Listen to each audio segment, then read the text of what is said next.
ta parole nous recadre, Seigneur. Je bénis ton nom, Seigneur. Merci pour nos cœurs, Seigneur, qui se soumettent à ta volonté. Merci pour l'instrument que je suis, Seigneur Dieu de gloire. Je vais être le premier à recevoir de toi, Seigneur. Sois béni, sois glorifié.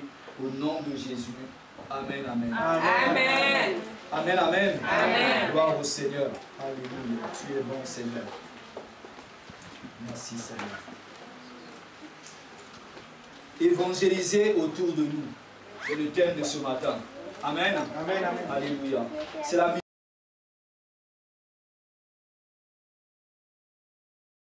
Le Seigneur disait à ses disciples, allez, faites de toutes les nations les disciples.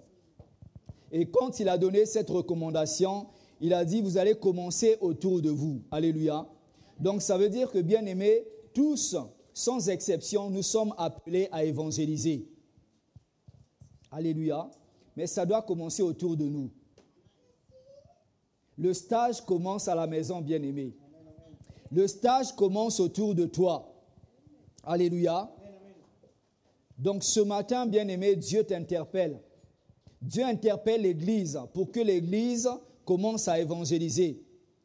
Généralement, nous attendons la mobilisation de l'Église. Nous attendons le feu vert du pasteur pour aller évangéliser.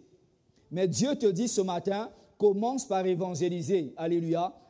Quand tu seras prêt chez toi, à ce moment-là, tu pourras t'associer à l'Église pour aller évangéliser.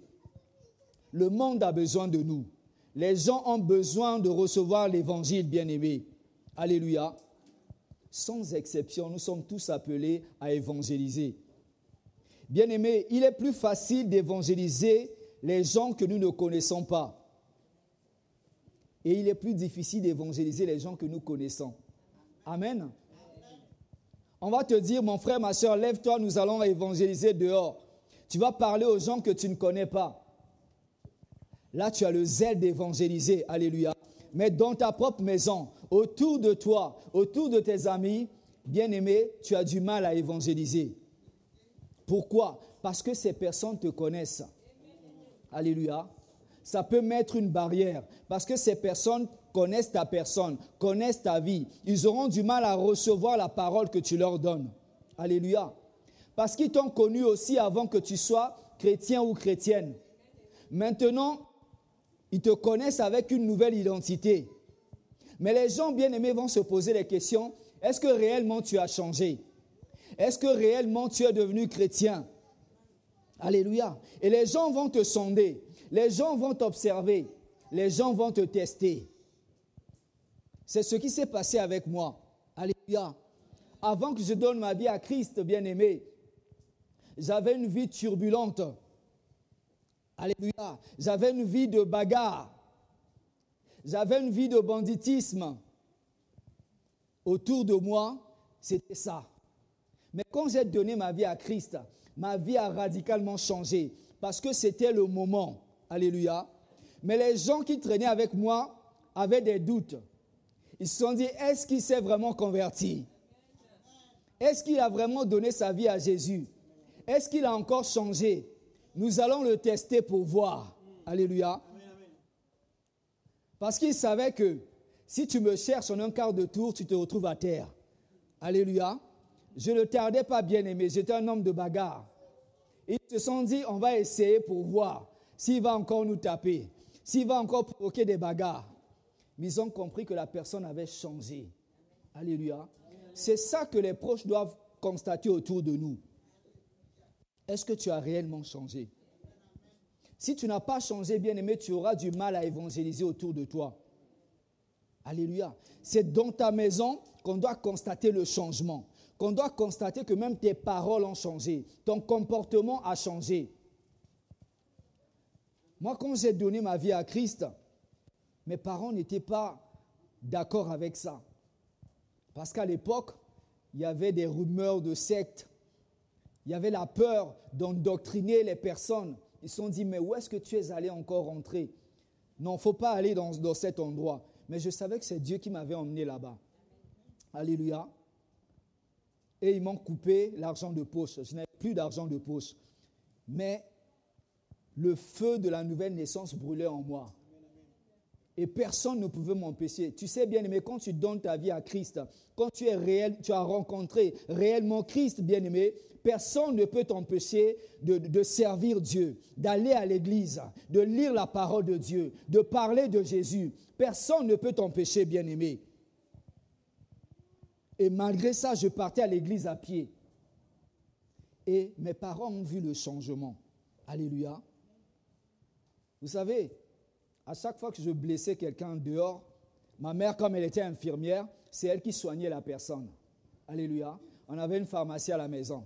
Donc la personne venait, c'est Freddy qui m'a blessé. Bon, ma mère soignait. Et puis on réglait le problème. Mais là, ils se sont rendus compte qu'il n'y avait plus de plainte. Et mon père était un flic. Alléluia. Donc il m'a bien observé. Il a dit à ma mère, non, cet enfant-là, il a changé. Tu ne trouves pas qu'il y a quelque chose de bizarre en lui? Ils m'ont bien observé. Alléluia. Ma vie, c'était l'église et les études. Ma mère aussi commençait à me surveiller. Elle disait, mais où est-ce qu'il va? Je sortais tôt le matin pour aller étudier. Je sortais, donc matin, soir, je partais étudier. J'avais envie d'apprendre mes cours. Et ma mère me soupçonnait d'avoir des copines. Elle n'osait pas me poser la question. Je dis, mais qu'est-ce qui se passe dans la vie de cet enfant? Il commençait à m'observer. Et ma mère, vous savez, chez nous en Afrique, c'est un peu tabou le problème de sexualité entre les parents et les enfants. Amen. Donc ma mère n'osait pas m'appeler pour me dire, mais est-ce que tu connais maintenant, tu as connu les femmes? Est-ce que vraiment, qu'est-ce qui se passe dans ta vie? On ne comprend pas. Mais c'était la vie en Christ. Alléluia. Du coup, un jour, je sortais et me dis, quand tu sors là, n'oublie pas les préservatifs. Je dis, mais maman, comment tu peux me dire un tel truc? Voilà. Je dis, c'est pas possible, c'est pas ce que tu penses. Et mon père a mené ses enquêtes. Ils ont compris que c'était l'église. Ils ont compris que c'était la vie en Christ. Alléluia. Et ils ont commencé à m'encourager. Alléluia. Parce qu'ils ont vu le changement. Mais est-ce qu'autour de toi, les gens voient le changement? Ou si tu es toujours la même personne? Alléluia. Il est plus difficile d'évangéliser les proches parce qu'ils te connaissent. Alléluia. Mais par ton comportement, tu vas gagner les vies à Christ. Allons dans Deutéronome 18, verset 9.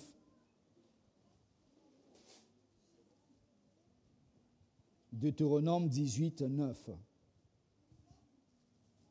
Lorsque tu seras entré dans le pays que l'Éternel ton Dieu te donne, tu n'apprendras point à imiter les abominations de ces nations-là. Dieu nous envoie dans le monde. Dieu nous envoie envers les païens. Mais il nous dit, n'imitez pas les abominations de ces gens-là. Alléluia. Aujourd'hui, le problème, c'est ça, bien-aimés. Nous avons pris les mauvaises habitudes avec les païens. Nous avons pris l'habitude de manger avec les païens, de boire avec les païens, de faire la fête avec les païens. Jusque-là, il n'y a pas de problème, bien-aimé, parce que le Seigneur Jésus l'a fait aussi. Amen. Il a mangé avec les païens, il a bu avec les païens. Mais il avait un seul but, c'est de gagner les âmes. Alléluia. Les publicains, les scribes disaient, mais comment tu peux manger et boire avec les gens de mauvaise vie? Alléluia. Il dit, je suis venu aussi pour les brebis égarées. Alléluia. Donc, bien-aimé, mais toi, quand tu manges, tu bois avec ces personnes, quel est le but? Alléluia. Aujourd'hui, nous voyons des chrétiens et des chrétiennes se conformer au mode de vie du monde, des païens. Au lieu de conformer les païens à notre façon de vivre, c'est toi qui es attiré vers le monde. Et tu perds ta vie de chrétien, tu commences à te comporter comme un païen, comme une païenne. Alléluia. Bien-aimé, comment tu vas impacter autour de toi? Comment tu vas évangéliser autour de toi? Alléluia. Ce qui nous empêche d'évangéliser autour de nous, ce sont les habitudes. C'est la familiarité. On est trop habitué à ces personnes. Alléluia. Tu te dis, mais ces personnes me connaissent. Ces personnes m'ont vu grandir. je mange, je bois avec ces personnes. Lorsque je vais leur parler de Jésus, ils vont commencer à se moquer de moi. Ils vont se dire, ben arrête tes blagues là. Qu'est-ce que tu nous fais? On te connaît, on se connaît. Et ils vont commencer à te parler. Et ça va te refroidir. Alléluia. Parce qu'ils savent que toi, tu as du mal à les impacter positivement avec la vie de Christ. Parce que tu fais les choses comme eux. Et ça va te refroidir. Parce que le diable va t'accuser à travers ces personnes-là. Alléluia. Le diable va t'accuser, bien-aimé. La familiarité, les habitudes, c'est un obstacle à l'évangélisation. Peu importe, bien-aimé, quelle relation tu as avec ta famille, tes proches, tes amis, tu ne dois pas rencontrer des obstacles pour évangéliser. Tu dois évangéliser, peu importe ce que ça va te coûter. Alléluia. Le frein aussi, c'est que quand tu vas commencer à parler, les gens vont commencer à se moquer de toi. Ils vont rigoler. Et ça, c'est le malin qui fait ça. Mais quelle sera ton attitude? Est-ce que tu vas arrêter ou continuer? Au début, ça sera toujours comme ça. Tu vas rencontrer de l'opposition. Les gens vont rigoler. Mais après, les gens vont prêter l'oreille. Alléluia. Je vous ai déjà donné ce témoignage ici. Quand je suis arrivé, ma première semaine à l'université, je quitte l'Afrique, je viens étudier en Europe, en France. Et dans un cours de technique d'expression, on apprenait à parler devant les gens. Et c'était à chacun de choisir un thème. Il y avait un compatriote, je voulais parler de mon pays, et il y a un compatriote à moi qui a déjà pris ce thème-là. Je dis, mais je vais parler de quoi? Et Dieu m'a mis à cœur, parle de l'évangile. Alléluia. Et à l'université, bien aimé, les gens parlent de laïcité, il ne faut pas parler de Dieu devant les gens. J'ai dit, je vais parler de la parole de Dieu. J'ai annoncé aux gens que je vais parler de la fin du monde. Ah, les gens se sont mis à rigoler. Et ça pouvait me déstabiliser. Les gens ont eu des fous rires. J'ai dit, je vais parler. Et quand j'ai commencé à parler, décortiquer la parole de Dieu, ce qui va arriver, on pouvait entendre une mouche passer. Même le professeur était bouche bée. Alléluia. Ça ne m'a pas freiné, bien-aimé, les moqueries. On doit être comme ça, bien-aimé, dans le milieu païen. Et j'ai annoncé la parole de Dieu. Et il y a des gens qui n'osaient pas parler. Parce qu'après l'intervention, il y avait des questions-réponses. Personne n'a posé la question. Il y a des musulmans qui sont venus me voir après. Mais comment tu connais ces choses? Alléluia. Et même des Français qui venaient poser des questions à la fin, mais dans le secret. Alléluia. Donc, bien-aimés, n'hésite pas à parler de Jésus. Là où vous êtes là en train de boire, en train de manger, prends l'occasion de parler de Jésus. Même si les gens ne réagissent pas, ils auront l'occasion de t'appeler dans le secret pour poser des questions. Parle-moi de ce Jésus-là. Ce que tu m'as dit m'a interpellé, a touché mon cœur au plus profond. C'est ma vie. C'est comme si tu parlais de moi. Et là, quand tu ouvres ta bouche, tu commences, bien aimé, le Saint-Esprit commence à te mettre les mots dans la bouche. Et tu commences, puisque le Saint-Esprit connaît la vie des gens, et toi, tu vas commencer à parler de la vie des gens, sans les connaître. Même, peut-être tu connais à 50%, mais le Saint-Esprit va te révéler à 100%. Et les gens vont dire, mais ça, je n'ai jamais dit ça à qui que ce soit. Comment tu sais? Alléluia. C'est le Saint-Esprit. Donc, bien aimé, il ne faut pas avoir honte de parler du Seigneur. Nous avons souvent honte. Parce que ces gens nous connaissent. On a peur, alléluia. On a peur d'être critiqué. On a peur d'être secoué. On a peur d'être indexé. Alléluia. Matthieu 10, 27. Regarde si la personne qui est à côté de toi somnole ou a sa Bible. Alléluia. La nuit est faite pour dormir, bien-aimé.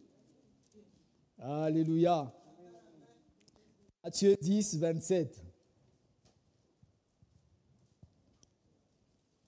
Si tu dors, moi-même, je vais te réveiller. Alléluia. Ce que je vous dis dans les ténèbres, dites-le en plein jour. Et ce qui vous est dit à l'oreille, prêchez-le sur les toits. Ce qui t'est dit dans le secret, va le prêcher sur les toits. Annonce l'évangile, bien-aimé.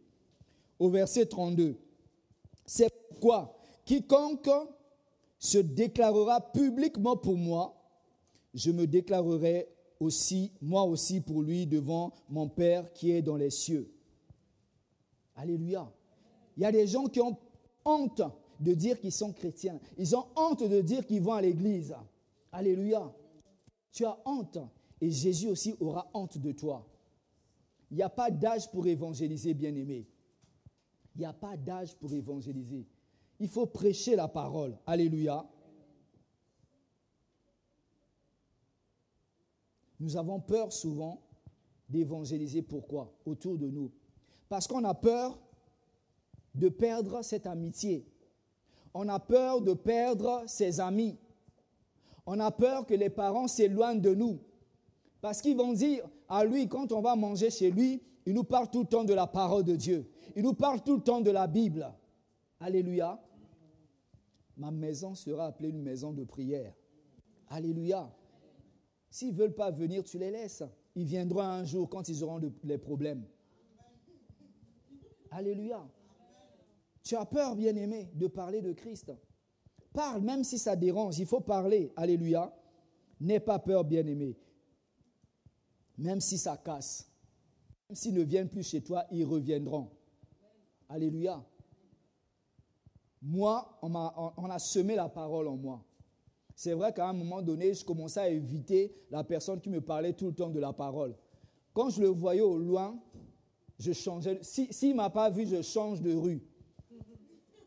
S'il me voit, je trouve un prétexte pour dire je suis pressé. Parce que je sais qu'il va me parler de la parole de Dieu. Mais un jour, j'avais besoin de lui. Alléluia. Et Dieu a touché son cœur afin qu'il vienne vers moi. Et c'est le jour où j'ai été sauvé. Ces personnes auront toujours besoin de nous. Alléluia. Il faut t'affirmer, bien-aimé. Ton identité en Christ. N'aie pas peur. Alléluia. N'aie pas honte de Christ. Alléluia. Si Dieu a permis que ces personnes soient à nos côtés, c'est pour que nous puissions leur parler de l'amour de Dieu. Alléluia. Dieu les aime. Les gens, vous savez, les païens ont des questions. Ils ont des interrogations. Mais des fois, dans le milieu où nous mangeons, nous buvons, les membres de nos familles, personne n'ose poser la question. Parce qu'ils se disent, mais toi aussi tu veux rentrer dans cette folie-là. Alléluia. Donc, ils attendent juste que tu fasses le premier pas pour qu'ils puissent exposer le problème. Alléluia. Moi, quand j'ai parlé à l'université, personne n'a osé me poser la question dans la salle. Mais pendant la récréation, les gens sont venus me voir pendant la pause pour me poser des questions. Et c'est là où j'ai répondu. J'ai commencé à prêcher la parole de Dieu. C'est comme ça que ça se passe, bien-aimé. Alléluia. Les gens ont... Toi, si tu as honte, sache que les autres ont honte aussi. Mais qui va surmonter la honte, la peur? C'est toi. Parce que l'esprit que tu as reçu n'est pas un esprit de timidité. Alléluia. Le Saint-Esprit n'est pas un esprit de timidité. Dieu veut que tu puisses impacter autour de toi. Dieu veut t'utiliser pour impacter les membres de ta famille. Dieu veut t'utiliser pour impacter tes amis. Alléluia. Donc, tu dois être disposé. Tu dois être disponible, bien-aimé. Alléluia. Tu dois parler de l'amour de Dieu. Il y a beaucoup de gens qui souffrent. Il y a beaucoup de gens qui dépriment, qui ont grandi dans des familles où il n'y a jamais eu de l'amour. Ils ne savent pas ce que c'est que l'amour. Alléluia. Ils ont été envoyés de foyer en foyer. Un foyer où papa et maman se battaient, où papa était ivrogne. Quand il rentre à la maison, c'est pour frapper maman. Où papa ou maman prend de la drogue. Donc les enfants ont grandi dans ce milieu-là. Ils ne savent pas ce que c'est qu'une vraie famille, l'amour. Mais quand tu leur parles de l'amour de Dieu, alléluia, ils vont découvrir. Et là, le Saint-Esprit va commencer à agir en eux. Amen. N'assistons pas, bien-aimés, les gens qui périssent. Les gens du monde disent non-assistance à personne en danger. Les gens périssent autour de nous. Et nous sommes là en train de les assister à aller vers la mort éternelle. au lieu de leur parler de Jésus. Alléluia. Les repas que tu fais chez toi, les rendez-vous, doivent être des opportunités pour évangéliser. Alléluia. On connaissait cette église comme l'église où tous les dimanches les gens mangeaient. Il y a des gens qui venaient que pour le repas, mais beaucoup ont donné leur vie à Christ. Alléluia. Parce que la nourriture a attiré. Alléluia. Mais toi, comment tu peux attirer ces personnes pour évangéliser? Alléluia. Si tu ne fais pas ça, tu perds de l'argent. Alléluia. Au moins, si tu gagnes une âme, il y aura la joie dans le ciel. Alléluia. Donc, n'assiste plus, bien-aimé, ces personnes qui meurent. Tu dois les sauver. Tous les moments sont favorables pour parler de Jésus. 2 Timothée 4, 2. 2 Timothée 4, 2.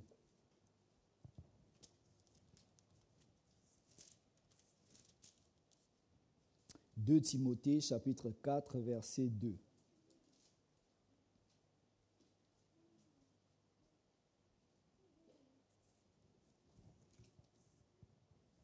Prêche la parole. Je peux dire aussi évangélise. Insiste en toute occasion, favorable ou non, reprend, censure, exhorte avec toute douceur et en instruisant. Alléluia. Il n'y a pas de moment où tu vas dire, ah, ce n'est pas le moment et tout. Non, c'est toujours le moment. Alléluia. Ce n'est pas à toi de définir si c'est le moment ou pas. C'est l'action du Saint-Esprit qui va te dire que c'est le moment. Parce que toi, tu ne vois pas les choses à venir. Mais le Saint-Esprit, s'il a permis que ces personnes soient là, toi, fais ta part. Alléluia. Fais ta part, bien-aimé. Même si ça ne plaît pas, bien-aimé, il faut le faire. Si ça ne plaît pas, il faut évangéliser. Si te disent, on ne viendra plus manger chez toi, ce n'est pas grave. Il faut évangéliser. Alléluia. Car Dieu va nous demander des comptes. Dieu va dire, mais ces personnes-là sont venues chez toi. Qu'as-tu fait? Tu les as regardées. Aujourd'hui, autour de nous, des fois, on est surpris des décès. On va t'appeler pour te dire, telle personne est décédée. Tu es surpris, telle personne est décédée. Mais est-ce que toutes ces personnes décèdent en Christ? Alléluia. On ne peut pas souhaiter l'enfer, même à son ennemi. Alléluia. Le salut, c'est en Christ. Donc, nous devons prêcher le salut, bien-aimé. Cette familiarité peut être dans le cercle familial ou amical. Alléluia. Ça peut être entre mari et femme. Alléluia. Il y a des femmes, des fois, elle a du mal à prêcher à son mari.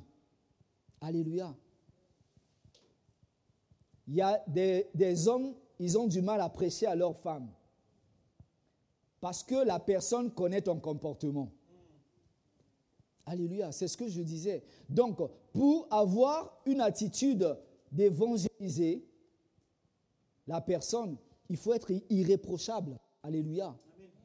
Irréprochable ne veut pas dire parfait. Attention, alléluia. Il n'y a que Dieu qui est parfait. Je dis irréprochable. Parce que tu vas commencer à parler de l'amour de Dieu à ton mari ou à ta femme, mais la personne va te dire, ah, tu me parles de l'amour de Dieu. Pourquoi je vais pratiquer l'amour de Dieu? Est-ce que toi-même tu pratiques l'amour de Dieu? Alléluia. C'est ça, bien-aimé, le comportement. Si ton comportement ne suit pas, tes paroles ne vont pas suivre. Les gens ne vont rien recevoir. Alléluia. Tu peux attirer par ton comportement. Tu peux attirer par tes paroles. Entre les parents et les enfants aussi. Des fois, on a du mal à parler de Jésus à nos parents, à nos enfants. Il y a un temps pour prier et il y a un temps pour évangéliser. Alléluia. Tu as assez emmagasiné de la prière. Maintenant, va en action. Va parler. Parle à tes enfants. Enseigne la droiture à tes enfants. Parle à tes parents. Alléluia. Moi, mes parents ont vu mon comportement. Et je pouvais les gagner. Même aujourd'hui, ils voient toujours mon comportement. Ils ne peuvent pas dire que je faisais semblant. Alléluia. Parce que les gens vont te voir dans le secret. Vous savez, surtout nous les pasteurs, des fois, quelqu'un te voit dans la rue. Ah, bonjour pasteur. Ah, vous me connaissez. Amen. Les gens vous connaissent, Mais nous ne connaissons pas tout le monde. Alléluia. Les gens nous connaissent. Donc toi aussi, les gens te connaissent dans ton quartier, dans ta résidence. Les gens te voient trimballer une Bible. Ils vont dire, ah, lui c'est un chrétien, lui c'est une chrétienne. À moins que tu caches toujours ta Bible. Amen. Et le jour où les gens auront un besoin, un problème, c'est le chrétien ou la chrétienne là qui vont chercher. Alléluia. Parce qu'ils savent. Ils savent qu'il y a la puissance en Dieu. Amen. Si tu perds tes amis, si tu perds ta famille, parce que tu les déranges avec l'évangélisation, Dieu mettra les bonnes personnes autour de toi. Ce n'est pas grave, laisse-les partir. Ils reviendront un jour. Alléluia. Dieu mettra les meilleures personnes à tes côtés. Vaut mieux déranger les gens en disant la vérité que de se taire. Alléluia. Ça dérange toujours, ça ne plaît pas. Mais à un moment donné, ils vont apprécier. Alléluia. Soyons des pécheurs d'hommes. Ne soyons pas complices de péché. Alléluia. Là où Dieu te met, les personnes qui sont autour de toi, tu dois les gagner à Christ. Dieu veut que tu sois pécheur d'hommes. Alléluia. Pécheurs d'hommes, tu leur parles de Christ. Tu les emmènes à l'église. Alléluia. Il y a une chose aussi que les gens font. Tu invites une personne à l'église. La personne vient à l'église une fois et tu laisses la personne comme ça à l'église. Et tu crois que c'est le pasteur qui va faire le suivi de cette personne. Non. Le pasteur est là, donne la parole, donne la nourriture spirituelle. Mais c'est toi qui dois suivre cette personne-là. Alléluia. Quand tu viens à l'église, tu appelles la personne. Ah oui, dimanche, on va aller à l'église. Est-ce que tu veux venir avec moi? Ah, je n'ai rien pour le bus. Tiens, je vais te payer le bus. Et Dieu te le rendra. C'est ça le suivi. Il faut accompagner la personne. Tu ne viens pas laisser la personne comme ça. Et on te demande, mais elle est où la personne que tu avais emmenée? Tu dis, ah ben moi j'ai fait ma part, j'ai emmené à l'église. Non, tu n'as pas fini. Ce n'est pas fini. Alléluia. D'où le rôle du service de suivi. Les sœurs de suivi, dites-moi un amen. Ah, pensez au suivi. Hein? Amen, amen. Voilà, il faut suivre les âmes. C'est comme ça, bien-aimés. Donc, bien-aimés, soyons des pécheurs d'hommes. Ce n'est pas, des fois, ce qui nous décourage, c'est qu'on se dit, mon mari ne va jamais se convertir. Ma femme ne va jamais se convertir. Le comportement que je vois là, ou mon ami là, ma copine là, la façon dont ils critiquent les chrétiens, ils ne vont jamais se convertir. Est-ce que c'est ton problème? Ce n'est pas ton problème. Alléluia. On pouvait dire ça aussi de l'apôtre Paul. Alléluia. Lui qui persécutait l'église, dire que l'assassin là ne va jamais se convertir. Mais il a rencontré Jésus. Et Jésus a changé sa vie. Donc, toi, ne cherche pas à convertir les gens. Ne cherche pas à changer les gens. Prêche la parole. Fais un dépôt et le Saint-Esprit va faire son rôle. C'est le Saint-Esprit qui transforme. Alléluia. Mais nous cherchons à transformer. Alléluia. On cherche à transformer. Et des fois, c'est la guerre dans la maison. Tu commences à traiter l'autre de diable. Toi, le démon, là. Et quand tu fais la prière d'autorité, au lieu d'attaquer le démon, tu attaques ton mari. Tu attaques ta femme, tu attaques tes enfants. Et tu commences à les traiter agents du diable. Non, bien-aimé. Notre combat n'est pas contre la chair et le sang. Si quelqu'un résiste à l'évangile, bien-aimé, c'est un esprit qu'il faut attaquer. Alléluia. Évangélise, bien-aimé. Insiste. Ne fais pas le rôle du Saint-Esprit. Fais ta part et le Saint-Esprit va faire le reste. Notre rôle, c'est de semer la parole. Encore et encore. Il faut insister, comme on a lu. Alléluia. Peu importe la personne qui est en face de toi.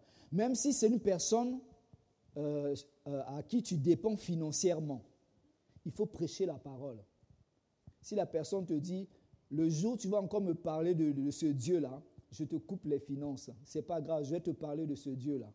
Amen. Il y avait un frère qui vivait dans la pauvreté. Il était à l'église. Et il venait toujours avec les mêmes baskets. Ces baskets commençaient à s'user. Alléluia. Mais c'était un frère qui avait le zèle. Quand il venait dans la maison de Dieu, il avait le zèle, il criait Alléluia, il dansait pour Dieu. Et il fallait faire de l'espace quand il dansait pour son Dieu. Les temps de louange, là, c'était pour lui. Et quand le pasteur prêche, il crie Alléluia. Toi qui es à côté, tu peux être surpris parce qu'il va sauter de sa chaise pour dire Alléluia ou Amen. Alléluia. Et il y avait un frère là, ça dérangeait parce qu'il s'asseyait toujours à ses côtés. Il dit, mon frère, il ne faut plus crier Alléluia. Il faut danser maintenant correctement. Comme ça, je vais t'acheter les nouvelles baskets. Il dit, ah bon? Donc tu vas m'acheter les nouvelles baskets? Il dit, oui. Il dit, d'accord, il faut emmener les baskets. Et il a emmené les baskets. Il a porté les nouvelles baskets. Le frère était là en train de danser, sérieusement, avec les baskets. Il danse sérieusement. Il s'est rendu compte que non, il faisait semblant, ce n'était pas lui. Il a enlevé les baskets. Il dit, je ne veux pas de tes baskets. Alléluia, au nom de Jésus. Il s'est mis à danser comme avant. Alléluia. La ferveur. Personne ne pouvait l'empêcher de louer son Dieu, de crier pour son Dieu. Alléluia. Jean-Baptiste n'a pas eu honte de reprocher le roi son adultère. Dans Luc 3, 18 à 20. Alléluia. Jean-Baptiste, le roi était dans une situation inconfortable. Il a parlé au roi. Même si ça lui a coûté sa vie, il a parlé. Alléluia. Donc nous ne devons pas avoir honte, bien-aimés. Peu importe le danger, il faut parler du Seigneur. On va aller dans Actes chapitre 10, verset 1.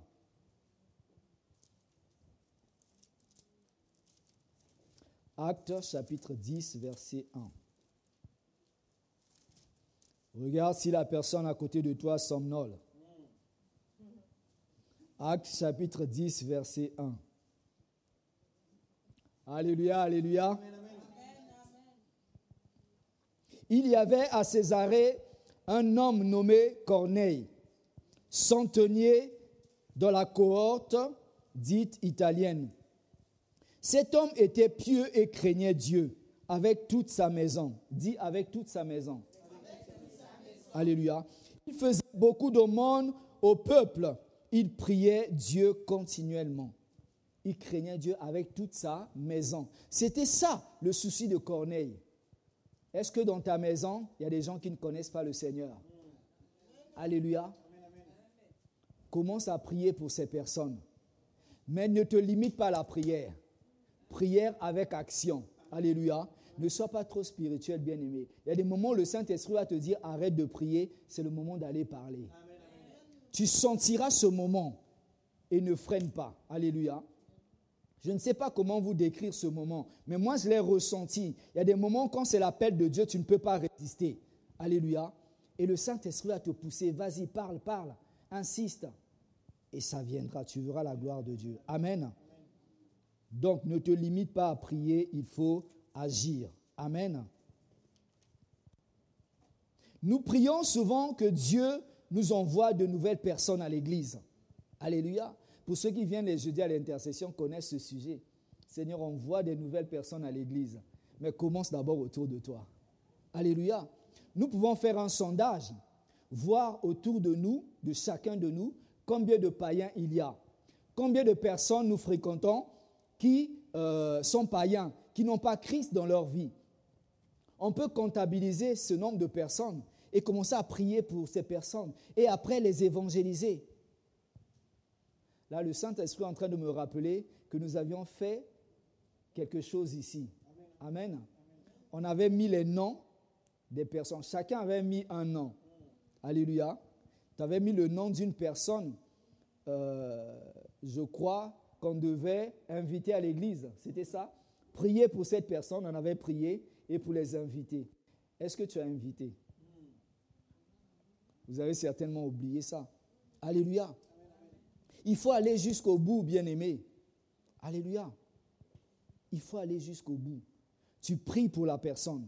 C'est important la prière. Je ne dis pas que la prière n'est pas... Il faut prier pour briser la résistance. Il faut prier pour préparer le terrain. Et après, agir. Là, quand tu vas agir, le Saint-Esprit va t'accompagner et ça sera plus facile. Luc 12, 12. Le Saint-Esprit vous enseignera à l'heure même ce qu'il faudra dire. Donc, n'aie pas peur, n'aie pas honte. Pasteur, qu'est-ce que je vais dire? Je ne connais pas la parole. Le peu que tu connais, alléluia, le peu que tu connais, commence à parler. Cette femme samaritaine, elle est allée parler de Jésus. Et les gens ont entendu cette femme. Ils sont venus. Quand ils sont venus, ils ont dit, nous croyons parce que nous l'avons nous-mêmes, nous l'avons entendu. Alléluia. Donc fais ta part, bien-aimé. Commence par agir autour de toi. Il y a des personnes qui viennent à l'église par l'intermédiaire des autres. Alléluia. Qui c'est qui est venu à l'église par invitation ou par l'intermédiaire de quelqu'un d'autre? Lève la main. Je ne vois aucune main, c'est bizarre. Amen. Amen. Amen, amen. Amen. Amen. C'est comme cela. Je prends l'exemple de notre sœur qui a invité sa maman à l'église, qui est venue et sa maman aussi a invité d'autres personnes. C'est comme ça, bien-aimé. Tu es venu par l'intermédiaire d'une personne. Donc ça veut dire que si tu es l'intermédiaire, Dieu peut t'utiliser comme intermédiaire. N'empêche pas l'action de Dieu dans ta vie. N'empêche pas que Dieu puisse bénir ces personnes. Parce que Dieu va te dire, j'ai voulu t'utiliser comme un canal, mais tu n'as pas obéi à ma voix.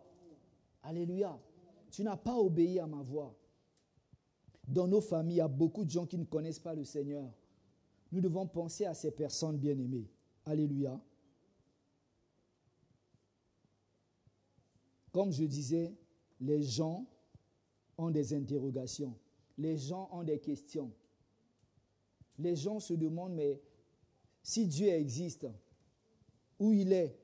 Si Dieu existe, pourquoi il y a des catastrophes dans le monde? Si Dieu existe, pourquoi cet enfant est né malade? Pourquoi cet enfant est né infirme? C'est toi et moi qui devons apporter des réponses à ces choses, à ces questions. Mais si vous dites que vous êtes chrétien, pourquoi il y a les catholiques? Pourquoi il y a des protestants? Ceci, cela. Les gens se posent des questions. Les musulmans, tous vont à la mosquée, mais vous, il y a différentes églises. Pourquoi? Les gens se posent des questions. Alléluia. Il y a quoi dans l'église? Nous sommes ici dans un confort, mais il y a des gens à l'extérieur qui ne savent pas ce que c'est que l'église. Alléluia. Qu'est-ce que nous prêchons là-bas? C'est à l'église de sortir. Alléluia.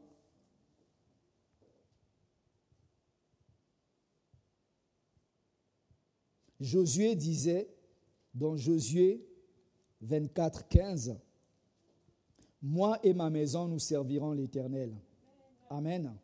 Moi et ma maison, nous servirons l'Éternel. Est-ce que tu peux faire de ça ton fardeau pour que tu puisses prier pour ta famille, évangéliser tes amis? Alléluia.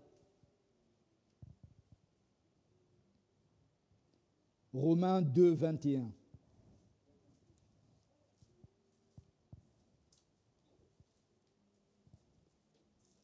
Romains chapitre 2.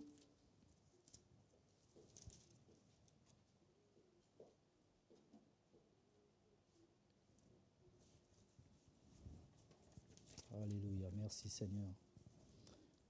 Romains chapitre 2, 21 à 24.